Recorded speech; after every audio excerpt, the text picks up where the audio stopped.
Ang mabuting balita ng Panginoon ayon kay San Mateo. Noong panahong iyon, sinabi ni Jesus ang mga tao, ang paghahari ng Diyos ay katulad ng mayamang nakabaon sa isang bukid.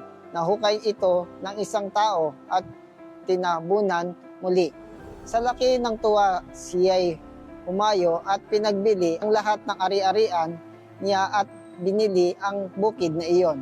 Gayon din naman ang paghahari ng Diyos ay katulad nito. May isang mangangalakal na naghahanap ng mamahaling perlas. Na makakita ng isang perlas na napakahalaga, siya'y umayo at pinagbili ang lahat ng kanyang ari-arian at binili iyon. Ang mabuting balita ng Panginoon. Sa anong paraan natin maaaring pagnilayan ang paghahari ng Diyos?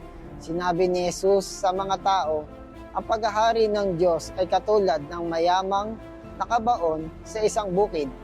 Hinahanap ba ang kaharian ng Diyos? At kung ito ay hinahanap, paano natin ito matatagpuan? Kagaya ng isang tao na nahukay ng mayaman sa bukid ng isang mangangalakal na nahukay ng perlas, kapwa sila'y humayo, pinagbili ang kanilang ari-arian at binili ang mga iyon. Mga kapatid, noong sila'y nakasumpong ng kayamanan, sila ay humayo. At ano ang ibig sabihin ng paghayong ito? Maaari natin itong tignan bilang isang simbolo ng kagalakan.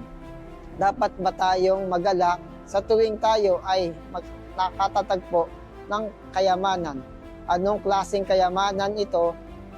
Ito ba ay material lamang o kayamanan na nanggaling sa Diyos, na kailanman ay hindi pwedeng mapantayan ng mga kapatid? Sa pagsumpong natin sa kaharian ng Diyos, hindi lamang basta simpleng kayamanan ang kayamanang ito.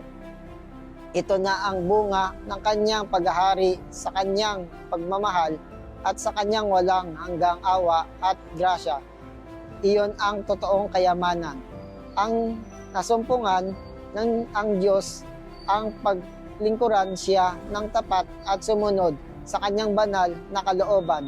Ito ang tunay na kayamanan. Amen. Manalangin po tayo. Amang mapagmahal, maraming salamat sa patuloy ninyong paanyaya na patuloy na ibigin at paglingkuran ang aming kapwa. Patuloy nawa naming maunawaan ang iyong paghahari sa aming buhay. Ang paglalakbay nawa namin ito dito sa daigdig ay maging isang makabuluhan at makulay sa araw-araw naming pamumuhay. Ay patuloy nawa kaming maghanap ng kayamanang walang hanggang at iyon ang aming kamtin, ang inyong wagas na pagmamahal. Tulungan nawa kaming mas maunawaan ang pagsunod sa inyong kalooban ay simbolo ng aming katapatan at pagmamahal sa iyo. Nihiling namin ito sa pamamagitan ni Kristong aming Panginoon. Amen.